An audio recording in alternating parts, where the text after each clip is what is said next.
Hello friends, welcome back to my studio. I hope you're well. Thank you so much for everybody who visited my studio over the Newstead Open Studios weekend.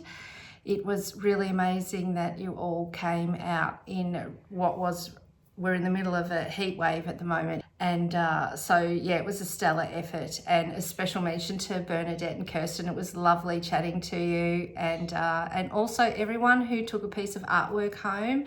Thank you so much. It's so validating. And while it's sad to see the pieces leave the studio, it's also wonderful to know there's a little piece of me alive in people's homes and lighting up those spaces for people. And now it's time to get on with what is next.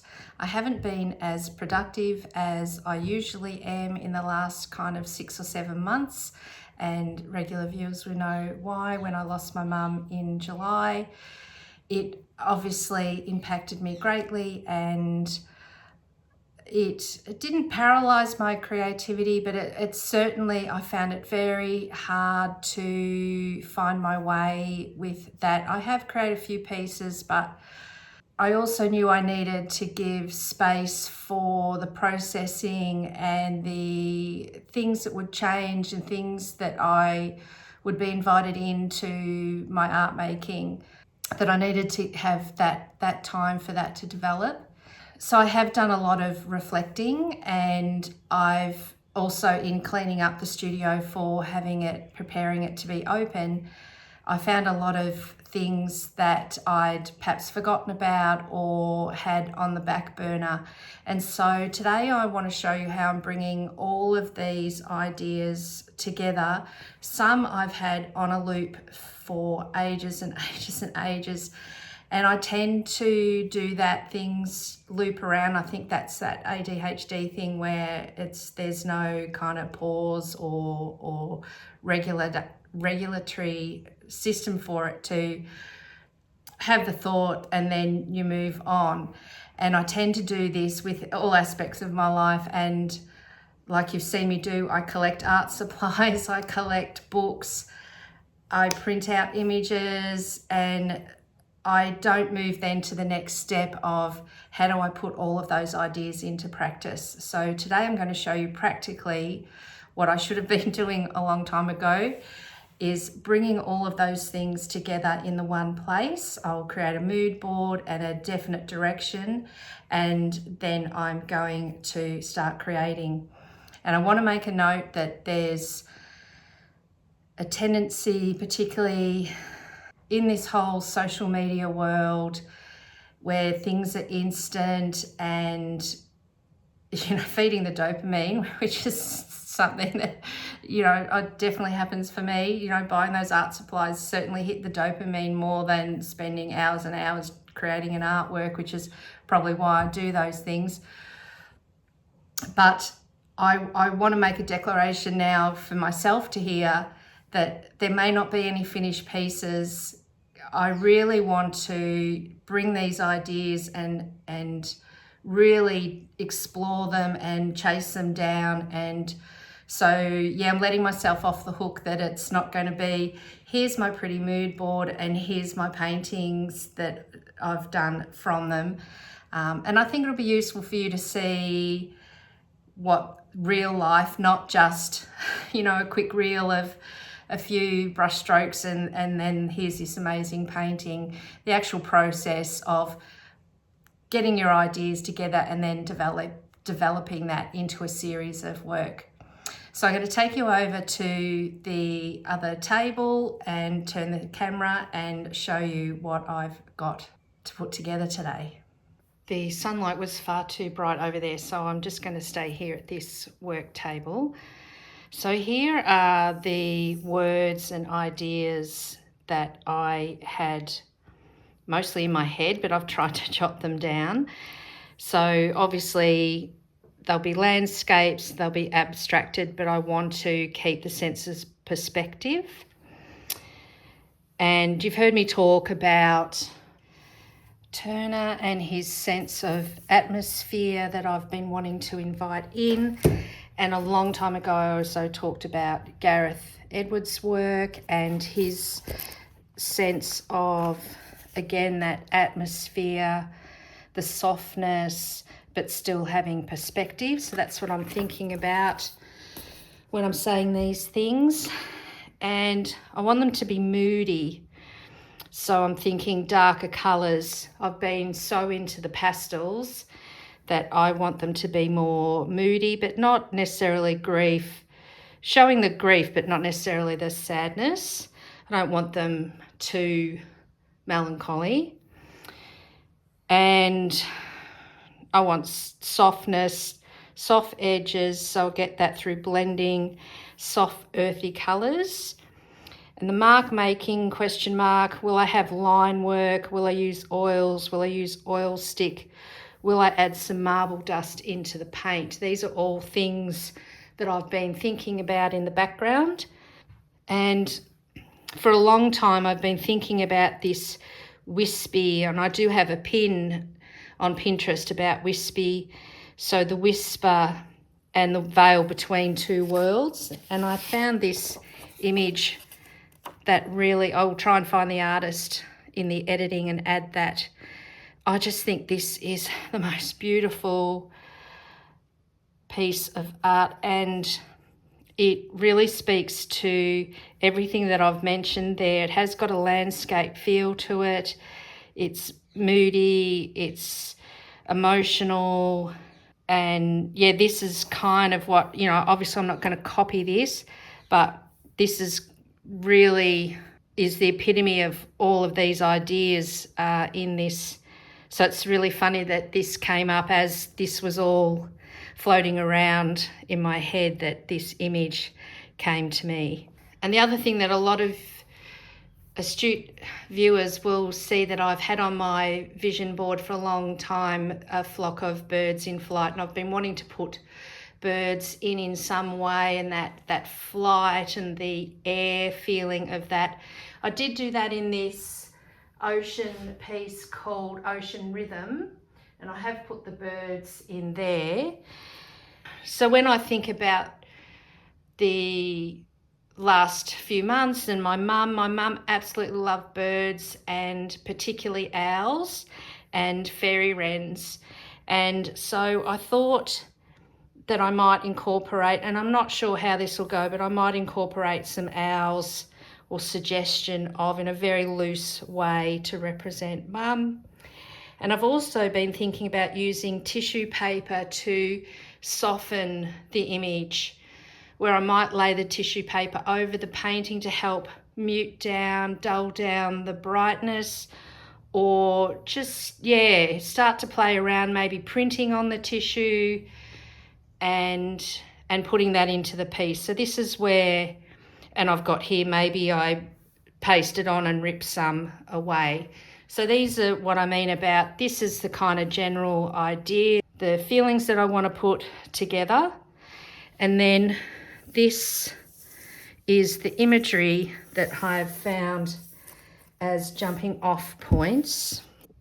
So when I talk about the owls, these are again things I've just found on Pinterest. So owls in flight, these are still pinned on my board if you'd like them as a reference for yourself. Really love that one with the Damascus type print in the back. So, you know, the landscape and the flight, and then perhaps the two of us rather than a flock or a solo. I'm not, again, not sure, and that there could be variations, many versions with that.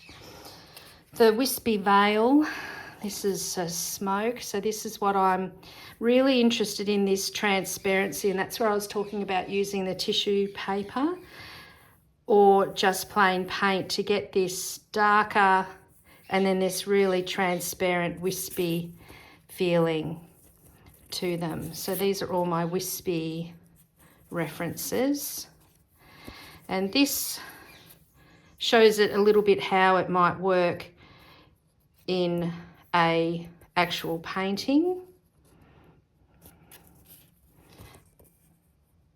And this really reminds me of Turner. So I also, my black and white photography that I was doing had a great use of light and light source and darkness.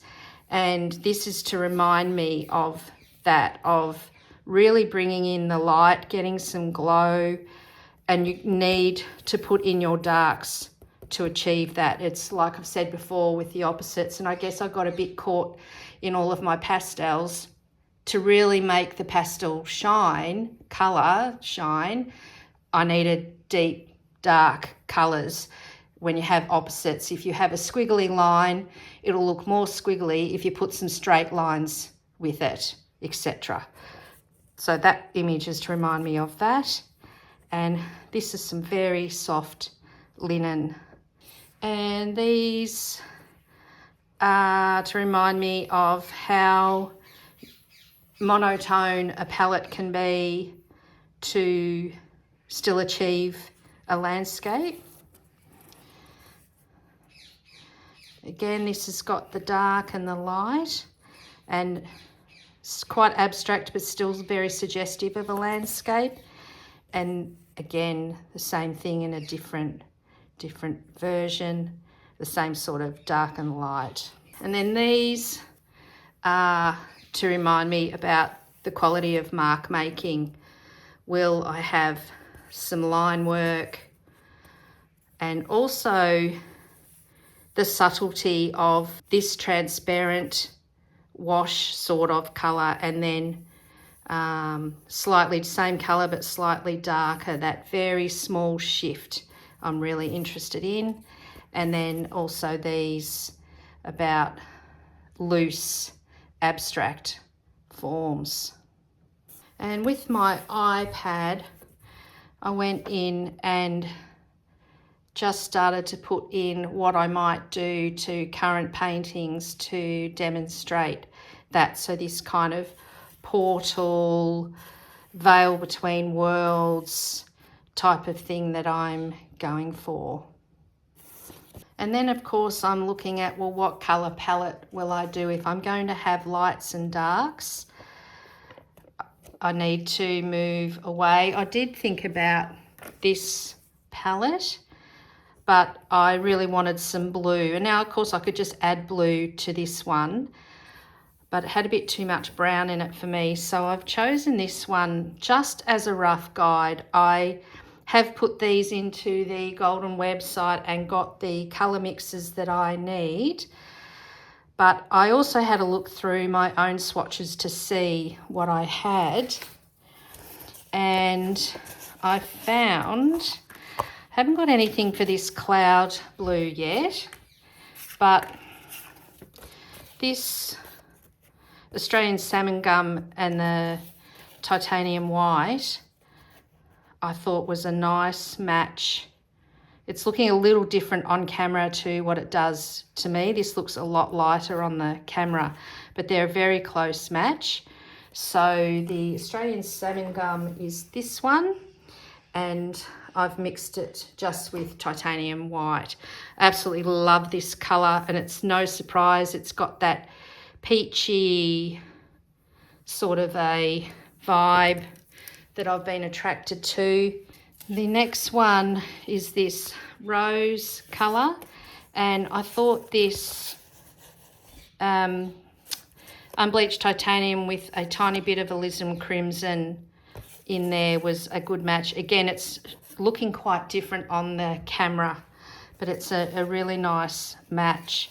And of course the alizarin crimson, or brilliant alizarin, is that one with a bit of unbleached titanium. I have now got the golden Titan buff, so it'll be interesting to see, because it's a darker shade, what that might do to that colour as well, to give that slight shift in colours that I'm thinking about. The ocean here, I thought this was a really good match, which is the unbleached titanium with the Australian blue gum. And that's what I mean by the Australian sky blue. Lovely, lovely colour. And then the night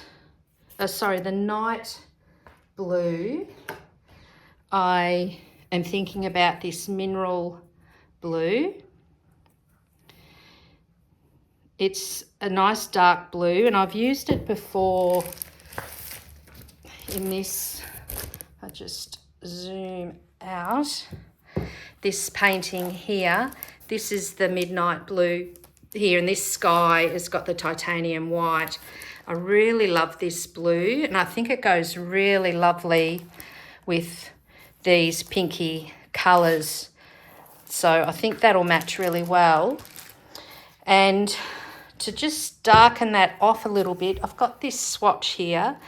So this is this mineral blue. It's the colour there.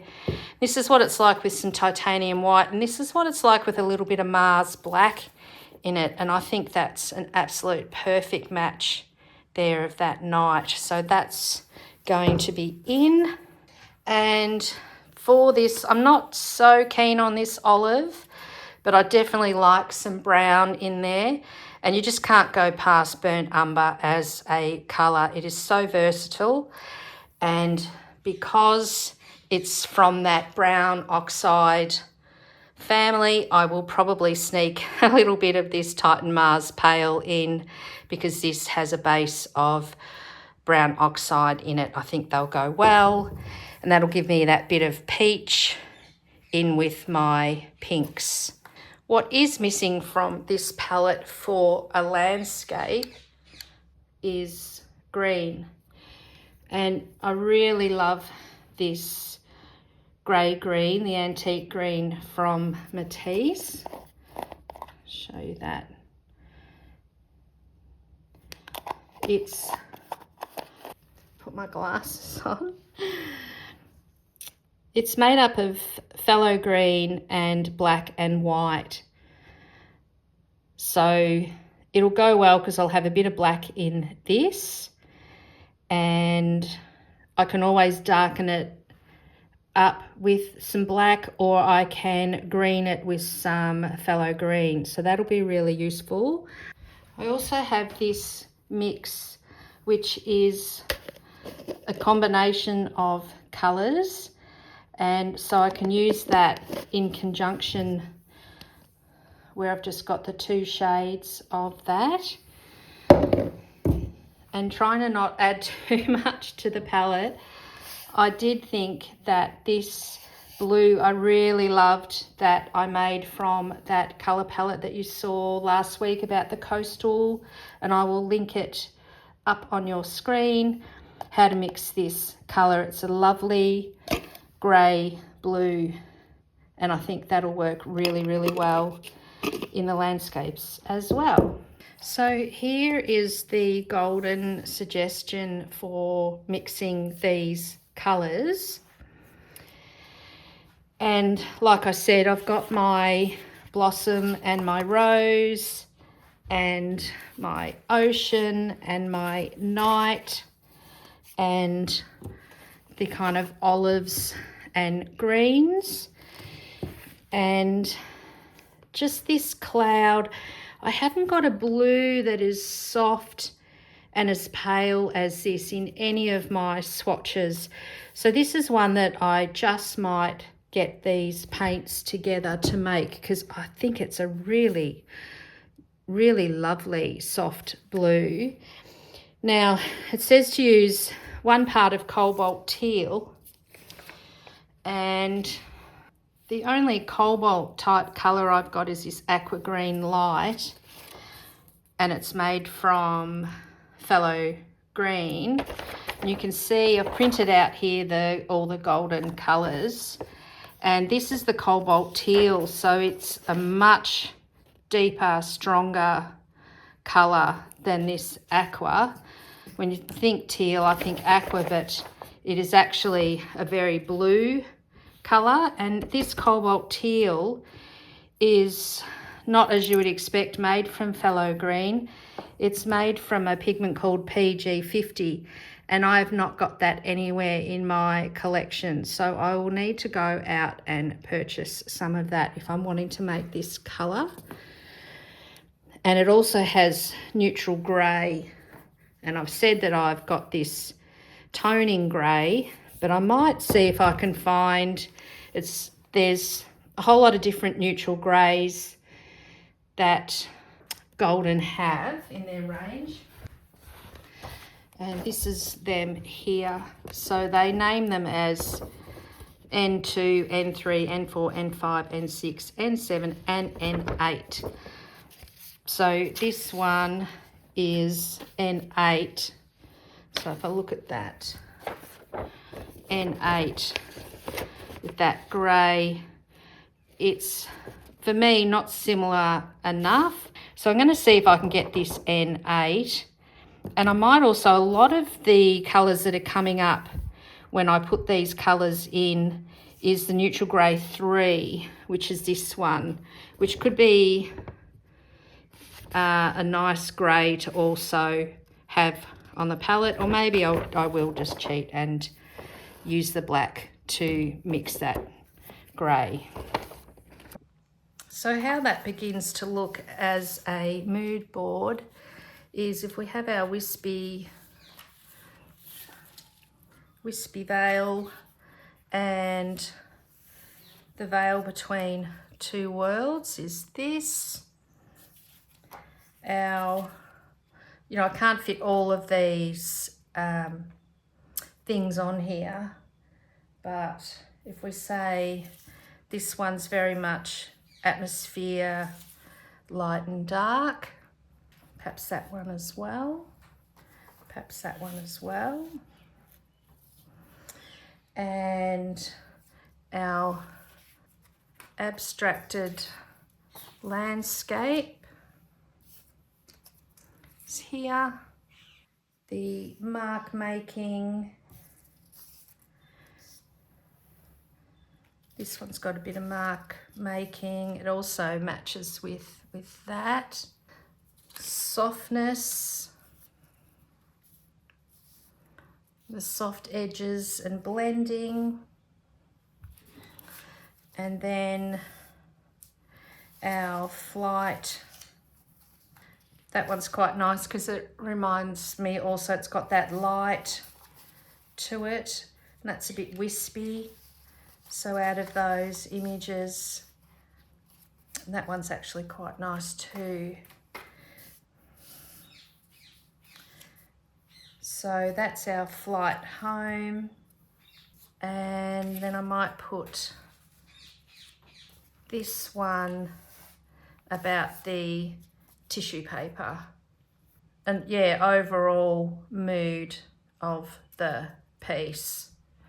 This is what I'll have next to me as I'm creating to remind me. I've done this before in sketchbooks, and then I don't have the sketchbook open and I forget, and it stays in my head instead of on the paper.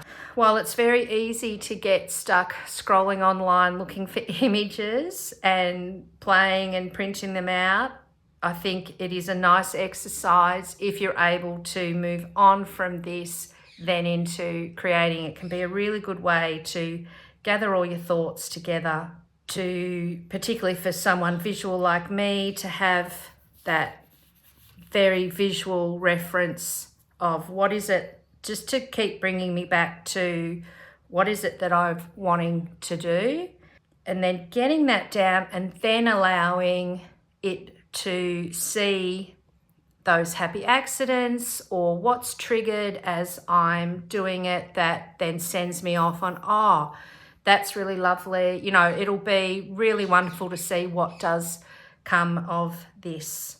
And I'll just add my colour palette in there somewhere as well, of the intention of those colours. So yeah, there we go. So now it's all here in front of me. There's no excuses to just get going.